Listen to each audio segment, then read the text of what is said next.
All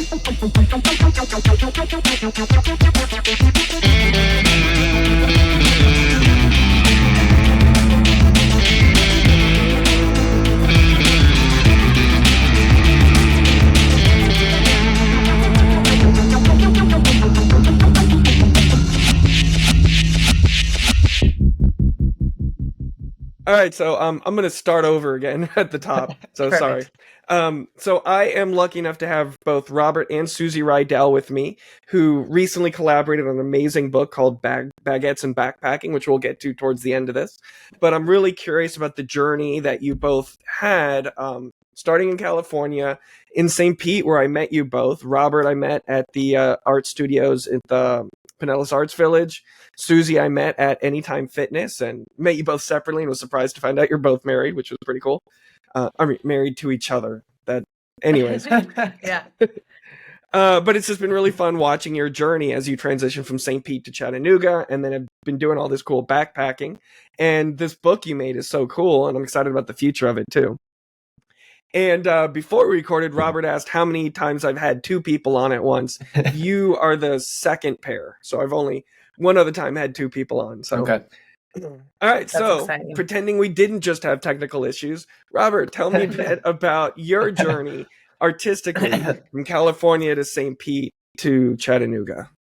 Okay, well, I'll try to sum it up quickly. Good. Take your time. I think like most artists, I've done it pretty much my whole life as a hobby. Just doodling and getting better just from my own enjoyment of getting better. But at some point after you do it for so many years, you start thinking maybe I ought to make a living doing it. And for me, that was somewhere around my early 20s. And so I started kind of doing it on the side as a side hustle and doing little murals and just very small things, pet portraits and stuff like that, nothing big. And it wasn't until just before we left California when I started doing some fairly large murals, started making some okay money at it and thinking I can do it professionally, do it full time. And so then when we left for St. Pete, Suzie was pretty adamant about me just doing that full time. So that was pretty That's cool. nice. So she was very supportive. Yeah. So basically I was doing construction in California to pay the bills while I did art part-time. So when I moved to St. Pete, I didn't do any construction at all. I just went straight into doing art full-time. And that was really nice having her support, of course, doing that. Because I didn't make a lot of money while I was there. I did make a lot of art, which was great. I made pretty much my whole portfolio that I sell right now, I made in that studio, which is pretty awesome. And In Florida. In Florida. Yeah, studio's at 5663. I mean, I wasn't at that studio the whole time, but that was where I did the majority of my work while I was there. So sorry, when you mentioned that you the portfolio that you sell now, you're referring to prints and originals that you still have around since then? Exactly. Yep. Yeah, okay. Exactly. So your business involves a lot of selling of prints, I assume. Yeah, it involves selling prints of different kinds. Prints on canvas of my original paintings, prints on in books of my comic books and stuff like that, prints on paper of my watercolors, and then our various things that we've been attempting to publish recently, like the tarot cards and baguettes and backpacking and all that. Yeah. So, I mean, in art, obviously, that's a really good way to go because then you don't have to you can produce a lot and then hopefully, you have a big portfolio that you can sort of just sell from. But yeah. Not to say you don't do commissions. You still. Yeah, I still paint all the time. Obviously, you need to keep creating new art and all that stuff. But yeah, in St. Pete, I didn't make too much money, but I did make a lot of art, and we loved it there. We loved the beach, and that was when I got my first art studio and really got going on it. It was awesome. The transition to Chattanooga was just because we wanted to get up to the mountains. Really, we loved St. Pete, but we kind of get an itch to move every 5 or 6 years or something like that. We want something new. And I lived in Nashville for a few years, and I was happy in Nashville, but it always felt weird not having the ocean at my back because I grew up in Miami. Yes. And even though I don't go to the beach a lot, it feels like a safety thing. Like I know zombies won't get me from that side, Nice. But Chattanooga is a gorgeous city, and I love passing through it. And so, how does the art scene compare St. Pete to Chattanooga? Chattanooga's like a baby St. Pete, basically. Okay. You know, as far as the art scene goes, like Chattanooga's there. They got some dope murals. They have a few like little studio enclaves where some artists are hanging out. They have some good markets where artists sell good artwork, and it's a growing city. I'd say, as far as the art scene goes, it's definitely smaller than St. Pete for sure, which is not bad. You get to be in a newer area where it's a little bit less saturated, and that's not a bad thing, really. Yeah. So what about you, Suzie? What was your journey like from California to St. Pete to Chattanooga? It was an adventure. It was great. So, yeah, where I moved from California, that was basically my hometown, and I wanted to just go to Florida. That was kind of random how we ended up in Florida. It was just, yeah, we just kind of ended up in Florida. But We did not plan to stop in Florida actually when we left California. Yeah. But when we got to St. Pete, we were like, "Oh, this is so cute!" And there were so many murals everywhere, and we saw like the art district and the art community, and we were like, "Okay, this is really cool." Because in California, there just wasn't a lot of that in the town we were in. It was like it's a small town; it's like basically population 5,000 people, so it was very small. So when we got to Florida, it was very much a culture shock. That was the first time I had lived in a big city. And it was everything. It was awesome. It was the ocean. It was exciting. It was new. And then when we moved to Chattanooga, it was basically we were like, okay, Florida is very flat. And so we actually wanted to do more backpacking. So we did a lot of backpacking in California. And then when we got to Florida, I mean, we were doing a lot. So I was really focused on my fitness career. And like Robert said, he was very focused on his art. And so we kind of like didn't backpack as much. And so the big move to Chattanooga was for the outdoors and for more backpacking and just kind of switch up from Florida. And it's been cool. I mean, it's a cute little, like Robert said, it's cute. It very much feels like a small St. Pete of a sort. And we're like trying to paint the city over here. So It's pretty. It's got the river's gorgeous. Yeah. Yeah. Less traffic. Yeah. The aquarium is mind blowing in Chattanooga. Also, yeah, it's beautiful. They so do good. a really good It's job. beautiful. Yeah. The So, rock climbing is really fun out here. Sorry, So go ahead. Suzie, are you still bodybuilding? So I haven't done, yeah, kind of yes and no. So a lot of my training still incorporates a lot of bodybuilding, though I haven't done a competition or anything since leaving Florida. There is a big community. There is a lot of shows here, and I was actually just talking with one of my colleagues about doing another show. But as of right now, there's nothing in the books. So Okay. Well, I'm excited about the future, though. yes. So, I mean, you've always worked as an amazing model for Robert's pieces, and everyone who's seen Robert's art will be like, "Oh, there's Suzie right there. There's Suzie with the bow and arrow. There's Suzie with the spear. There's Suzie on a dragon." So it's always fun seeing you showing up in those works. So, what was your journey, Suzie, specifically with journaling? Since that's what this most recent book is. Yeah, it's funny. I've been journaling for my entire life. And for me, journaling was always like it was always a personal, it was a personal basically dialogue between me and just everything that was going on in the world. And it's funny enough, I didn't actually ever think of it as writing. I was like comparing myself to, the greats like J.R.R. Tolkien or like, and so like, that's what I thought of as writing. Like fiction writing. As fiction writing or, pick your book, your favorite book. So I didn't really consider it as writing until basically I met Robert and he's like, no, you've been writing. it's a it's a form of like kind of creative writing.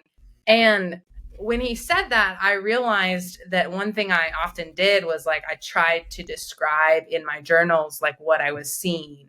And the way that I could see him paint, and that he would like paint, something like a skyline or something fantasy or whatnot. And it was like, I wanted to describe what I was seeing, saying it was like a beautiful sunset, or,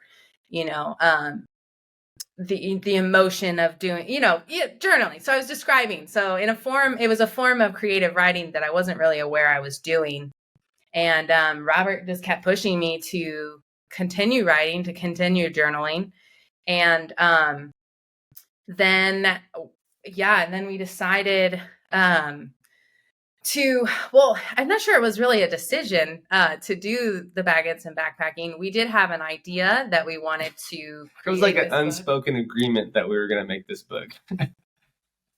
Yeah, it was like we couldn't directly talk about it because then it wouldn't happen,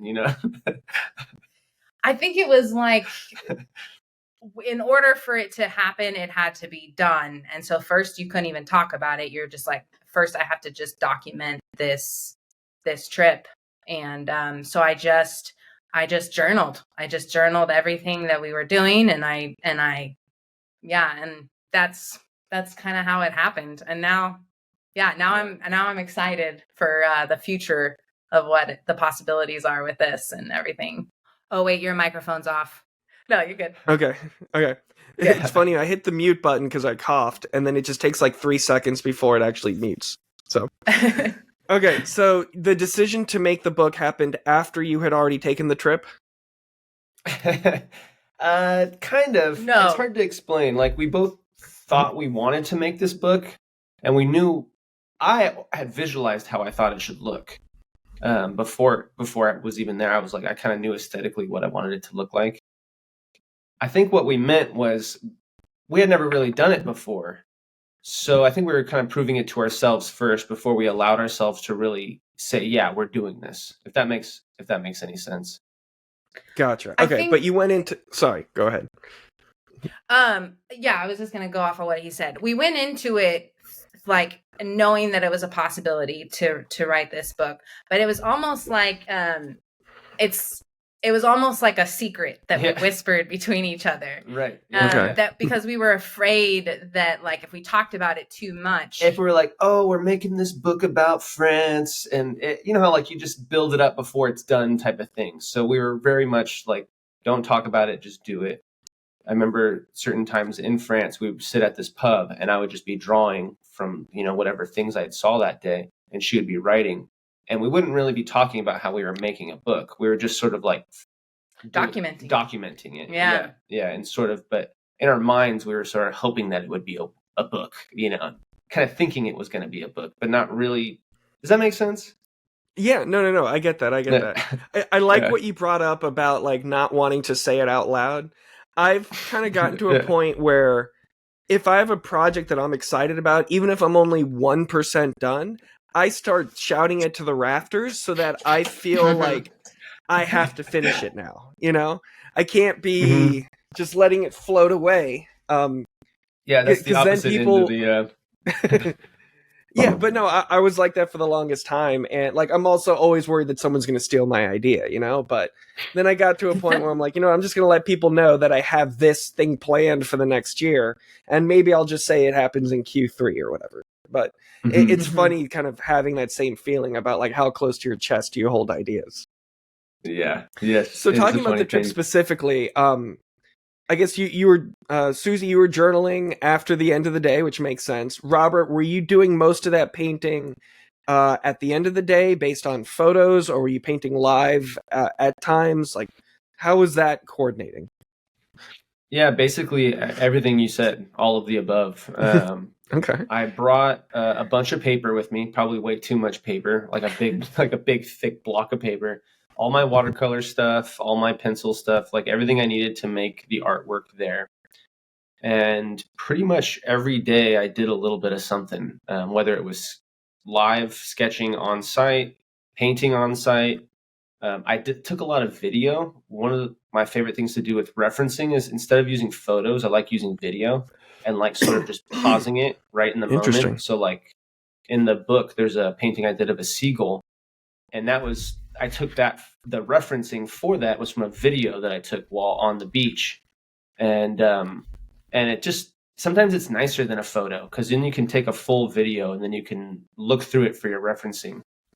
And then of course, just sketching live and taking a photo to complete it later on in the day, which is a really good technique. You can kind of get it gesturally live, and then when you go to the pub later that night, you can have a beer and look at your reference photo or whatever. Gotcha. So you're doing, I guess, pencil and then watercolor on top? Or is there, and sometimes it didn't look like there's any pen involved. Did any pen in those? I've been known to throw a little ink in every now and again, although I can't recall exactly for each piece, but definitely watercolors, pencils. I think that's pretty much mostly what I used, yeah. And what size were you usually working on for that? Each of the originals most of them could fit inside an 8x7 window, which would be like an 8x10 map board. I'd say probably about 80% of them were about that size, and then there was about 20% of them which were a little bit bigger, maybe an 8x10 window on like an 11x14 map board, that type of size. But most of them were small because, of course, I had to carry them with me and ship them home and all that type of stuff. Yeah, nothing too big. Okay. So since the book that you put together, Baguettes and Backpacking, is basically Suzie's journaling or Suzie's diaries about the day of your backpacking trip through Southern Europe, and mixed in with Robert's watercolor paintings. What are some things that you're going to try doing a little bit different with your next book? Now that you know how it can be done, what are you going to do differently? Yes. Okay, well, do you want to tell them what the next book's going to be about? I was just going to say, Okay. yeah, I think we're to that point. We can say that now. Okay. I mean, it says at the end of the book what your next one is. Oh, what does it say? I forget. Did I forget? You wrote that? What does it say at the end? I think it did. Well, I know you're doing the Pacific Crest Trail, but I think I read it in the end of the book. If not, it was on your Kickstarter page. Maybe we had just talked about it in the book, and she maybe wrote that in some of her journal entries, because we were probably talking about it while we were over there. Yeah. I do I don't remember where I read very it, that's okay. I do state specifically at the end that it was like, I miss France, and it was like, and he misses it too. And it was, so there was like that sense of like, hey, we're not done here. This is, this is the beginning. So we are planning to hike the Pacific Crest Trail come April of next year. Well, we don't know exactly which month. It could be March, Details. April, or May. Somewhere in there, we're leaving on the trail. Yeah. Okay, negating the details of when we actually leave, but like we are gonna, we're the knock on wood, cross our fingers. That's the plan. Yeah. And that will be our next book. What's going to be different? What's going to be different about it? It's going to be a lot longer. It's going to be over 2,000 miles of backpacking. Sure. And it's going to be pretty epic. I'm also planning on I'm trying, fingers crossed, to do 100% of the paintings plein air style. So on site, without taking any photographs or video or anything like that, and just doing the full extent plein air style. And I want to do one for every day. That was one thing that I was sort of bummed on my end about for the Baguettes and Backpacking book, was I didn't have an illustration for every day. Suzie had a journal entry for every day, but I didn't have an illustration for every day. So that was a challenge I wanted to do for myself, was to match her journal entries with an illustration. So that's going to be a little challenging for me.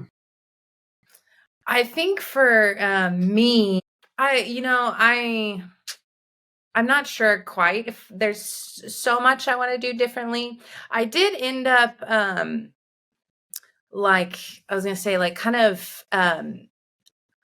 editing out a lot more than I thought I would have for this Baguettes and Backpacking. And I think that's pretty normal. You kind of trim the fat or whatnot, and so I ended up writing a lot, and then each day, and then kind of cutting some down.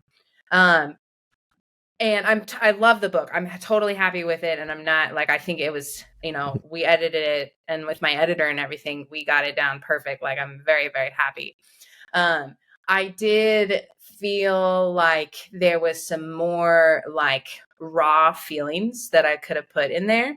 That I was like, oh, I hope that people are reading it and they're kind of like getting the general, like the feeling of what it was like and everything. But I do, I want to just put more in, I think, is what I'm saying. I mean, I could say from my perspective, what is most memorable to me are the intimate moments between the two of you in the beginning when you're going to French class and spending time at the beach. That that I found more exciting than the different towns you're visiting later on in the book. Probably because like I'm able to emote with those feelings more than maybe it's also because I'm not seeing those locations the way you are. Yeah. So anyways. Yes. Yeah, I love that feedback too, because that's what I want to hear as well. And like, I think that there was a lot more of that I may have actually taken out, because I was like, oh, people don't want to hear about like all the mushy gushy stuff or whatever. But that's now I guess you kind of hit the nail on the head. That's what I'm realizing. Feedback, is like that they're, people don't just necessarily care about, like we said specifically, it wasn't a guidebook. So it is just like our trip together and what that entails. And I think that a really cool thing that really makes the book so awesome is the fact that it's both of us combined. It's his art with my writing. And I think like, yeah, that would be a good thing to kind of like really put more like, I don't want to say put more focus on, but well, I think allow, like you said, you wrote down more than made it in the final copy. I think what happens too is when you edit, when you reread over your work over and over and over again, it like gets worse to your ears. Yeah. You're just like, oh God. And she read it like 3 times trying to edit it. I read it like 3 times, gave her my feedback on it. And then we had a third-party editor edit it. And then there was a fourth-party editor edit it. And so we were really happy with the end result, but it did end up being like, maybe we felt like she could have left more in it. Just getting your feedback just now is nice.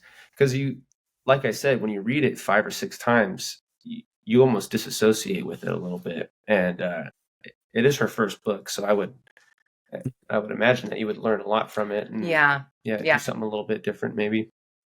I get that. Like when I'm writing too, it always starts with me just doing like free form flow of consciousness, get as much on the page as I can. And then after I'm done with like going from point A to point B in whatever story or card description, or whatever I need to write, then when I go back is when I'm cutting stuff out, moving things around. And that's when I find the writing really happens. That's where I'm like switching from the brain, part of my brain that needs to get the ideas out before they disappear, to the part of the brain that actually puts something cohesive together. So I understand what you're describing there. I was also surprised the two of you didn't fight more on the trail. I expected there to be some more controversy between you two, but it seems like you were always on the same page all the way through. That's to be honest, we fight less when we're traveling. Like it's like we're like a team, and I think it's like the external stress, like it puts you on the same page, and so you're just like, this is the quest. No, I guess that's I will true. say that's there true. well, it depends on if you're good with your if your travel partner is like clicks with you. A lot of times people say, oh well, if you can travel together, then you can survive anything together. And I think it's like that's where a lot of the stress comes from, is like when you travel and then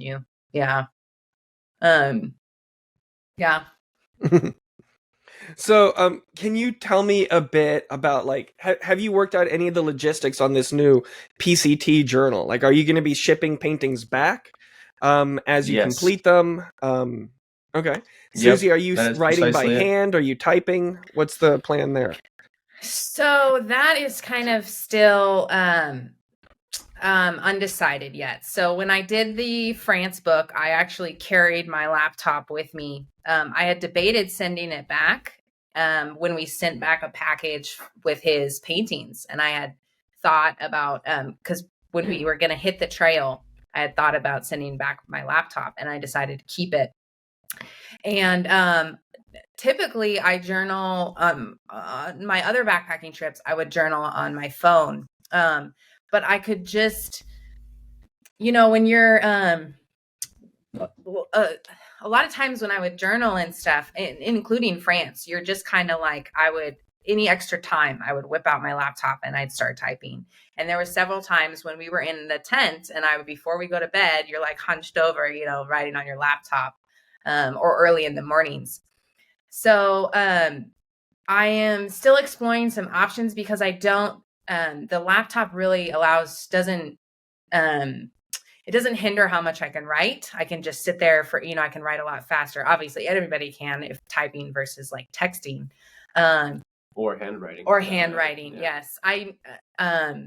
I used to keep a handwritten journal, and that, it limits a little bit on how much you can write down, and, the paper that you're carrying and stuff like that. So I'm kind of undecided. Bringing the laptop while we were backpacking, that's an extra 7 pounds that you're kind of lugging around. And, which was a cool accomplishment. I was like, I lugged my laptop around so that I could write this journal entry and and document everything. So, for the PCT, that is a lot more. That's going to be another big difference too, is in France, it was like, there was a town. If we weren't sleeping in the woods near a town, we would pass a town at least once every day. So we were like literally just eating bread, cheese, and wine and salami every day. And it was just the best. But on the PCT, we're going to have to legit be like supplying for like 5 days of backcountry hiking out in the woods, not having the luxuries of hiking through towns every day. And so we'll have to think a lot more about weight and what we're carrying for sure. So do you plan on this new one being a lot more specific? Since you mentioned you want to do a painting every day, and you're going do you plan on being more specific about like where you are, documenting the location of where you're hiking, like having that in the book, to kind of have like people could follow the trail all the way through? Exactly. That's one personal goal I have, is to document more exactly where the paintings are taking place, and doing them every day will allow you to correlate the painting with the journal entry of that day. So it'll be a really great way to just, take the drawstrings around baguettes and backpacking and take our concept for baguettes and backpacking and really polish it up for the PCT book and make it even better, basically. Take that idea and make it even better. Do you plan on doing anything outside of if the book is the final product for that next journey, do you plan on doing any type of documentation outside of that, like video vlogging or whatever, or I don't know, maybe doing like I don't know. So you funded this one through Kickstarter. Like, do you plan on changing that structure and so that maybe people can pledge at a level that allows them to get like daily drops whenever you have internet to like see what you hiked that day, and then maybe see like a quick snapshot? It sounds like you have a really cool idea of maybe what we should be doing. Maybe you have some really neat advice for us right now. Oh, I don't know. I was just wondering if you had thought about changing the structure of the Kickstarter and adding anything to it or not. I think perhaps we should, and I think maybe you may even know a little more about that than we do. I'm not necessarily sure. What do you think? Is that do like a long Kickstarter and run it the whole time? Is that what we're talking about? No, I was thinking like you could run a Kickstarter before before you go on the hike, where people, they could pledge for the book or whatever. And I don't know what that is. Anyone who's watching this video, a weird thumbs down just popped up on your face. You thumbs down yourself, I think there. So like, yeah, I mean, you could still have the book as the ultimate item, but then also have a pledge level where people will get like email updates or something with like maybe some video you shot that day, just something quick, like I don't know, like a little Instagram video or whatever. I don't know. Mhm. And then maybe like take a photo with your phone of the painting you did so that they could see it before it's like scanned and put into the book. Right. I don't know. Right. Those are all Okay. great ideas. Those are good ideas. Yeah. One thing we do have that we want to work more on is we both have a YouTube channel. So his is more geared towards art, and mine is it's pretty basic. I wasn't sure which direction I wanted to go with my YouTube channel, so it started out with doing a lot of like backpacking gear reviews and like different kind of fitness stuff. And so that's one thing we do want to do with this is we'd like to include. Normally, I've made videos after we've gotten back from our trips or whatnot. And so this one, we definitely want to do more potentially live videos or just more, where we drop more YouTube videos, like when we get into town and we have like internet and whatnot. So we're definitely looking at that. That's something we want to do more of. And then, more engagement online while we're on trail. And we both have been, trying to have really cool YouTube channels for a while. We can't seem to figure it out, but It's do exhausting. more It's cool a young stuff. man's game. it is exhausting. I haven't uploaded enough videos yet. Dang. Yeah. We've also So- tossed around. Go ahead. Oh, no. What were you going to say? Oh, I was going to say, we've tossed around like potentially putting together a Patreon before we left to kind of have a means for people Yes. to follow, Patreon has always been on the back burner for us. Yeah. to be able to like do what you were saying, kind of like show people the art before it gets into the book and different things like that. Yeah. So all things we are working on and, considering and stuff like that. Well, I had someone on the podcast before, Mark Williams, a St. Pete artist, who mentioned that one of the things he does to engage with his audience is if he has a piece that's going to be at an art show, he will send out an email to everyone beforehand to show off that piece, give them an opportunity to buy it before it gets unveiled at the show so that it'll be unveiled with a red dot already on it.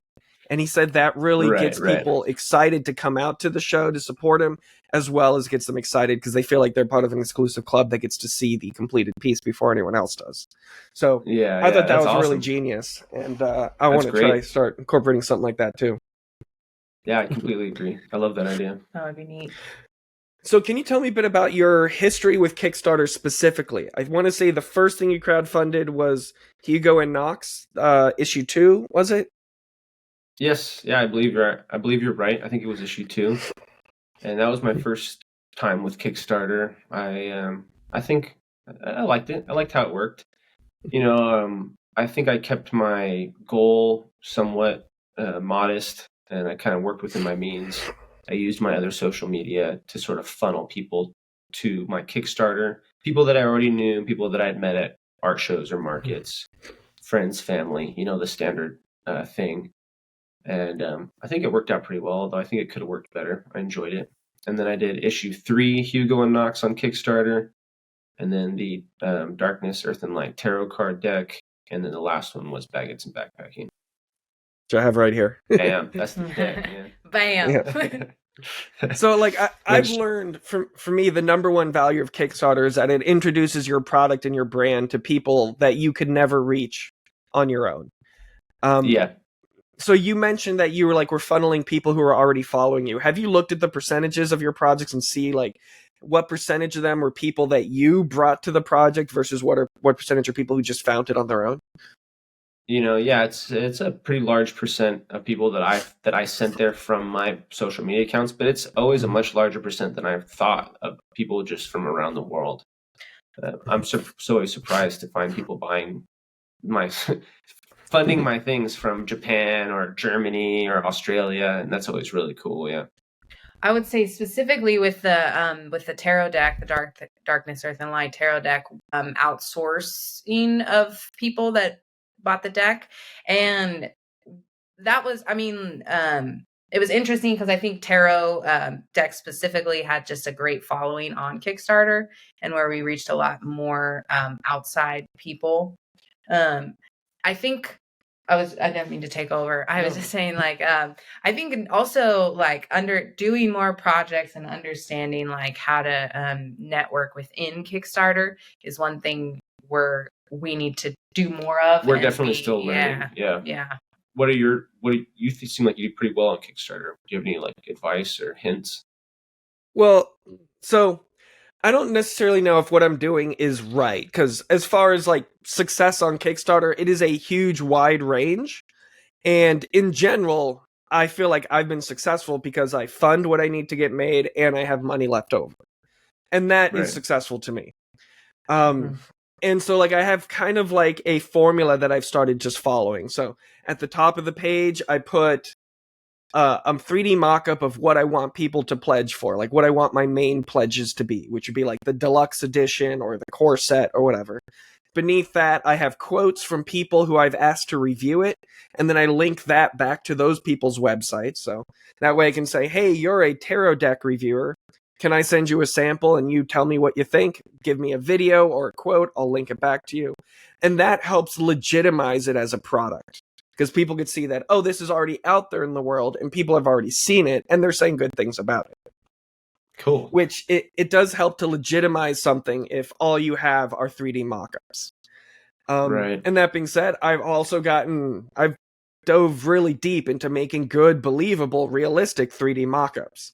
So I'm using this software that I bought. It was like $200 for a year-long subscription. It's absolutely worth it. It's expensive, but it's called BoxShot.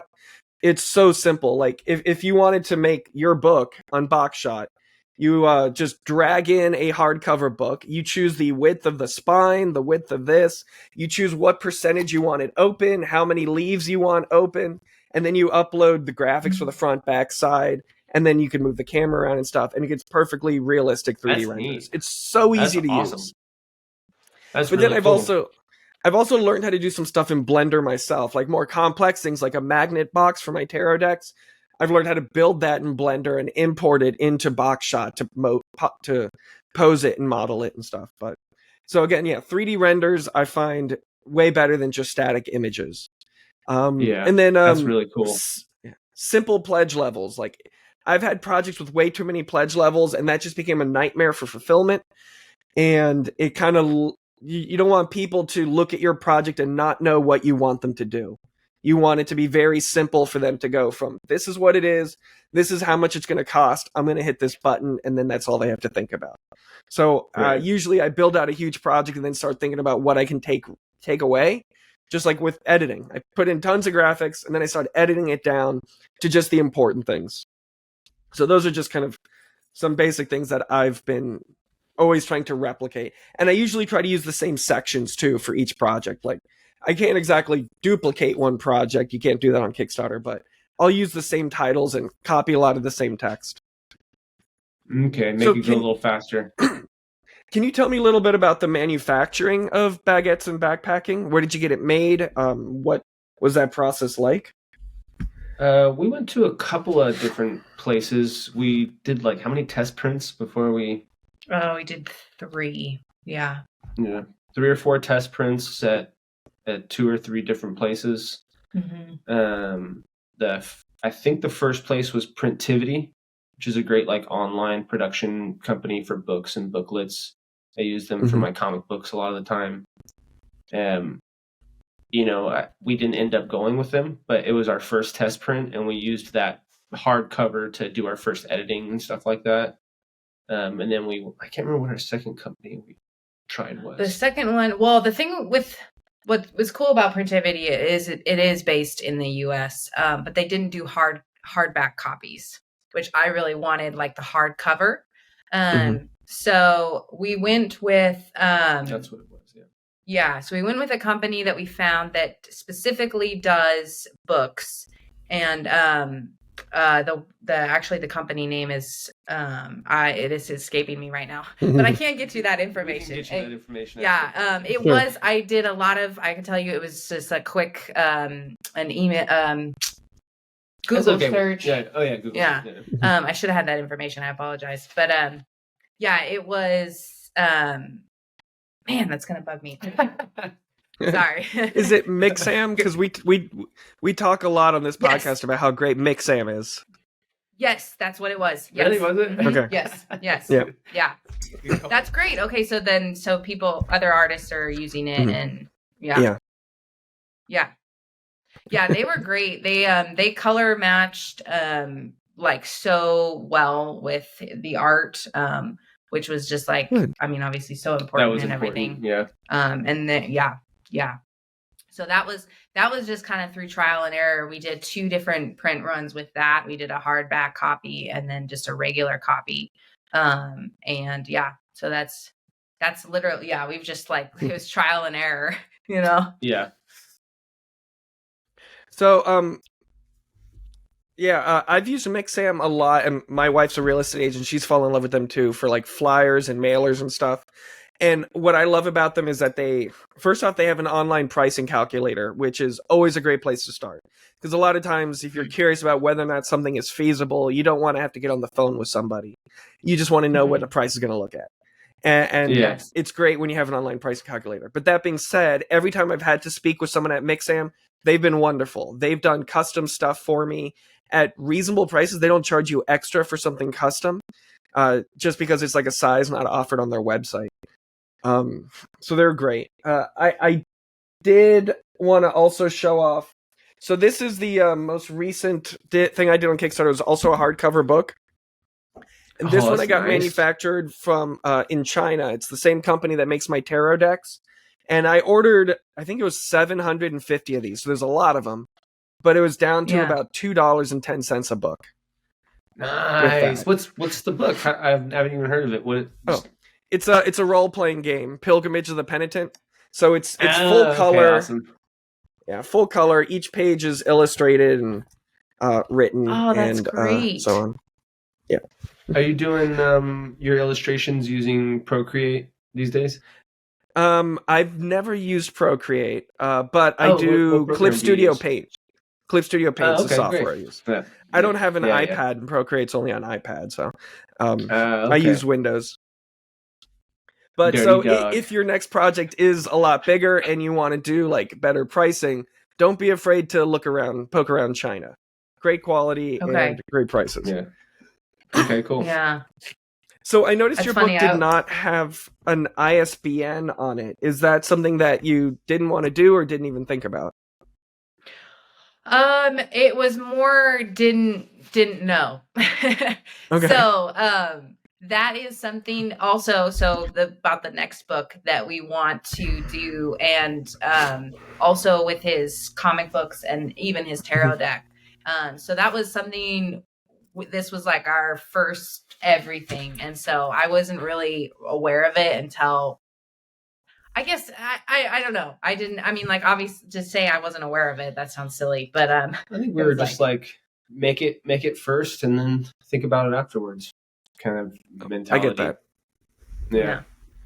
When we get our next run, that's what the big thing that we want to do with the next book is add to kind of factor that into the Kickstarter with the next book as being something that we'll do for the next couple of projects. But yeah, I get that. My first few things I didn't do ISBNs on either, and you don't really need them. But like it makes it easier to get your stuff in bookstores or other stores because then they have something to scan to put in their system, and it makes it look a little more professional. And it's also one of those things that's like, it's annoying to research how to do. So if you want me to just throw it at you, the website is, you can buy them cheap from other people, but since you're planning on doing this more than once, I recommend you just get 100 of them because they sell them like 1 at a time or 50 at a time or 100 at a time. The website is, I have it bookmarked. Bowker, BOWKER.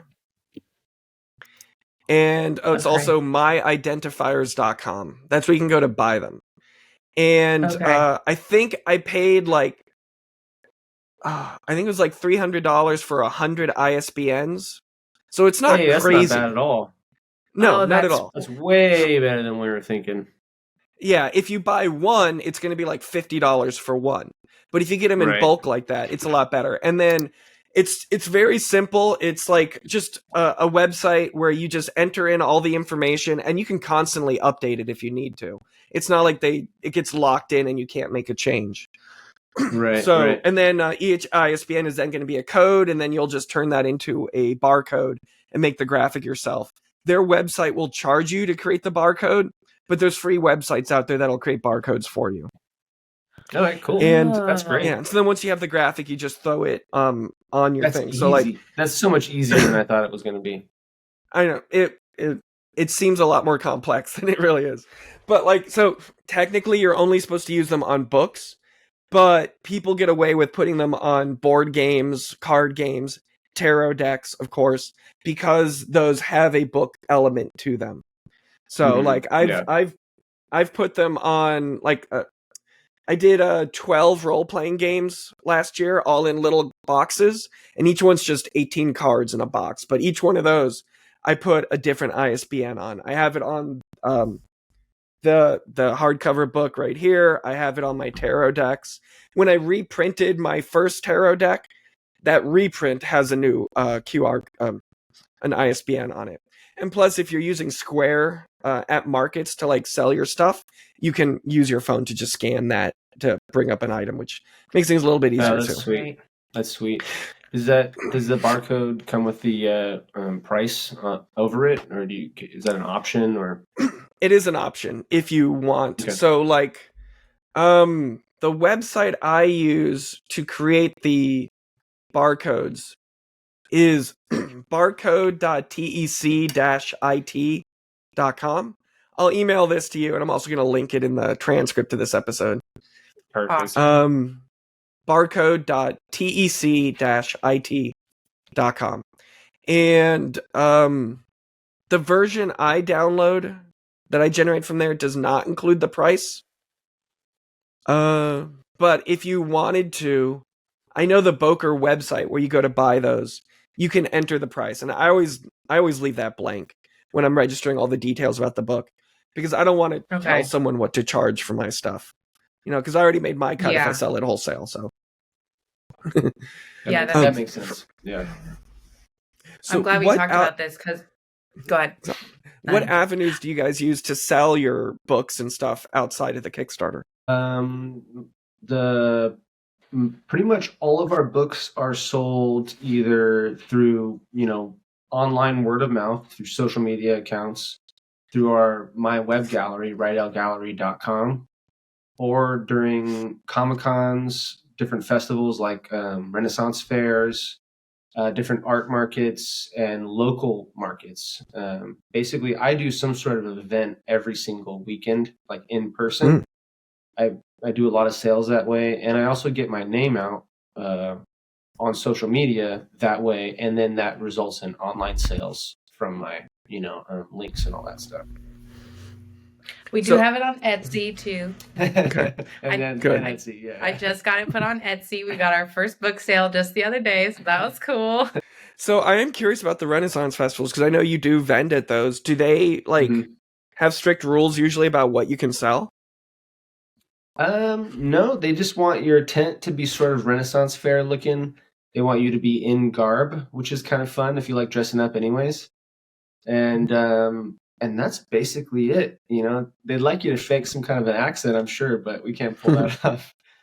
I think that's pretty much it. They do have, it depends on the Renaissance fair, but they do have in certain categories for handmade artisan stuff versus and also resell. With my art, I can. Oh wait, hold on, we're frozen. Froze. That's okay. It's still recording, I'm sure. Oh, okay. Perfect. Sorry. So you can see a Renaissance fair, aura around my art a lot of the times. I got some dragons and knights and maidens and stuff like that. So you can gear your product to sell pretty well at Renaissance fair if you're an artist and you already like to paint that kind of stuff. So since I know the book hasn't been out super long, just about 2 months now, I think, or 3 months. Mm-hmm. Has it been easy to sell to people in person at markets? Yes. Yeah. Surprisingly, well, I don't want to say surprisingly so, but yeah, it's been a very, very confident, confidence boosting in that it's had such a good, reciprocation for it. Yeah, it's when we do, because he does the markets probably like you said, every weekend. And I think our average sell of the book is probably 2 every weekend. No, more than that, I think. You I was sell saying like average. you sell like 7 a day, 8 a day sometimes. It's kind of cool because there's so many. She sells a lot more than me. My average is probably like 2 or 3 copies a day. Well, I'm the writer, mixed in with all my other stuff. But she sold like 7 or 8 a day. So over a weekend, it's just book sales. It's so cool because I think there's so many varying aspects to the book. It's like, do you like France? There's the interesting aspect of the fact of backpacking 400 miles through the south of France. There's, the art aspect. So if you like illustration and art, also the whole, like you mentioned, the couples thing. So it's like my husband and I went on this backpacking trip. So there's so many facets to it that I think appeal to like a wide variety of people. And it did have a very strong push out, which has been like very encouraging, and why we're like, going for this. I think this is a pretty niche thing to have an illustrated field journal. We haven't really seen that before. So I think it's all around, it's a really cool thing. Well, that's exciting to hear, because like I know a lot of my products that do well on Kickstarter or do well online do not do well in person. Like that Pilgrimage of the Penitent role-playing game sells well online, but because it's for a role-playing game that's already pretty niche, the chances of somebody who plays it recognizing the logo on the corner and being curious about it at a market are so slim. Or like Satisfy, the board game I made for couples, like that one, I have to explain to someone how it works, and then they're probably into it, but like they're not going to just see it from the title and want to get into it. So I'm excited to see that you're doing well with the additional copies you have left over. So how many did you get printed in that first print run? So the first printing we did actually just a very modest. We did 100. We did 100 prints of that, and that went so quick. I think within a month we ordered 300. I think we ordered bumped up to 300. Yeah, 300 for the next order. So and then we do 500 for our last one. No, we're still on our Yeah, have we done? Yeah, look at us. Yeah, no, I think we did 300, which I mean about half of it is gone. So hoping in the new year we'll probably go for another larger quantity as well. So yeah. Okay. So have you been trying to get it into any stores, or has it just been like you're just selling online and your personal interactions with people? So far, yeah. I mean, eventually we'd like it to be distributed, of course. We'd like to get it into stores, but so far it's just been personal and during our weekend events that we go to. Yeah. Funny enough, I thought that we had to have the SNPI number. International Serialized Book Number. ISBN, yes, yeah. That. ISBN, okay. I thought that we would have to have that in order to kind of like move it more into like a store or something like that. Which I think it's good, but now we know it's actually not that expensive to have them. Yeah. Yeah, funny enough, when I looked it up, it was way more expensive. So I'm so glad that to have you as a resource for that, because it was going to be an investment for us to, to put, to get so many. But yeah, so eventually I would also like to see it like go on Amazon. Like we do have big plans. And the more that we produce, like with the second book and whatnot, we have big plans for that. Yeah. So I know Amazon does require either an ISBN or a UPC, Universal Product Code. Those are way more expensive, the UPCs. Okay. Those are like $100 each. But ISBNs, again, they're cheap, but if you Google it, a lot of times you'll end up on a third-party website that's reselling them at a premium. So you got to track it down to the actual company, Boker, that makes them. But even if you didn't wait until like your third print run to get those added in there, you could always just get stickers made and throw them on the back. You've got a good amount of space on the bottom right that you could throw that in there. That's a good idea. Yeah. But like I know in St. Pete specifically, there's a bunch of like small local bookstores that have been popping up, and they're always hankering to have an event for some type of local writer. And I've had a few writers on this podcast who regularly do book signings at events, not just to move product, but it also helps the event. I mean, it helps the location feel like they're more involved in the community by having local authors too. But again, it doesn't sound like you're hurting to push product. But still an avenue. Yeah. We can always push more. Yeah. So like I know when I decided to buy those 100 ISBNs, I felt like I was investing in my future as a publisher. And I'm like, okay, this means I need to start making it worth it. I need to make more books, make more tarot decks, and I'll always have a code available to throw on there. So that was a fun feeling there. Yeah. Yes. So can you tell me a bit about what's next with Hugo and Knox, your comic book? Oh, yeah. I didn't expect that. Yeah, I love Hugo and Knox, and I have the plot for the story taking place over 12 issues.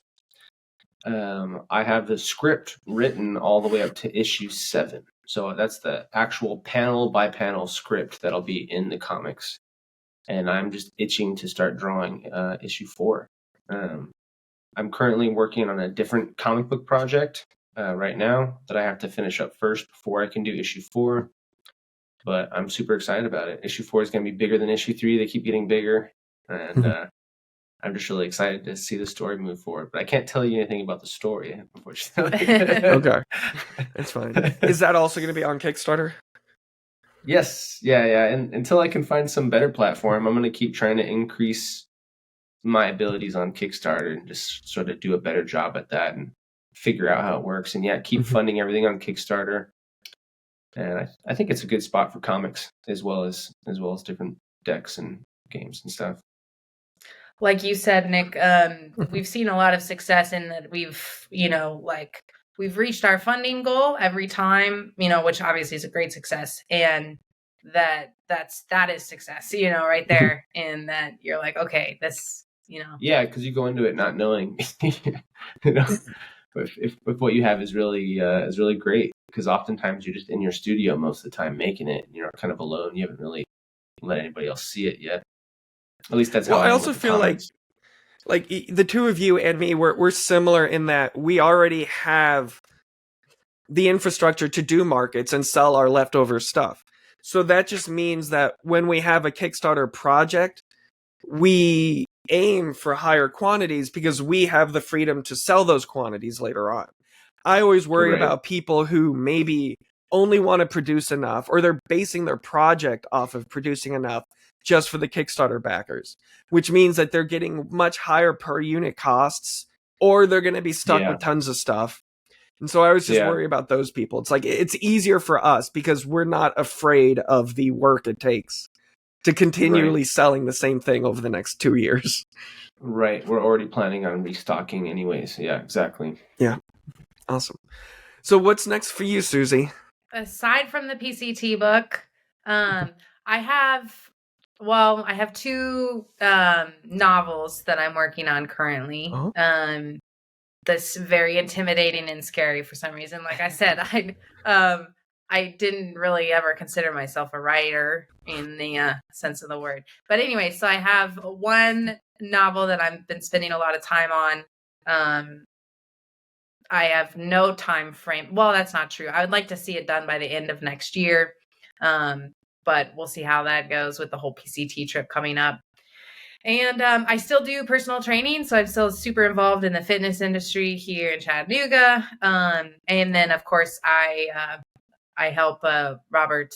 I basically work part-time with Robert. I manage the whole back office stuff and help him. Well, now we're doing projects together. So now we're running Kickstarters together, and I've definitely over the past year I've taken like a way more active role in his business, and absolutely. And it's now become more Riedel Gallery, and that it's both the Riedels. Of course, he's the artist, and then I've taken over a lot of the writing for it, whether it's answering emails or creating the text for various projects. Yeah, or also booklets. like matting prints, ordering prints, doing all the back office stuff, the taxes. Nice. Yeah, she's killing it. I'm jealous. Yeah. Awesome. Well, it's beautiful to talk to the two of you again. I'm excited about what you're putting out. I'm excited to follow on your PCT project as well as the next Hugo and Knox. You're always just wonderful to be with and talk with, and thank you so much. And if anyone wants to purchase Baguettes and Backpacking or any of your other fine work, they will find it at riedelgallery.com. That is GALLERY.com. My syntax was all over the place. Riedel Gallery is RIEDEL gallery.com.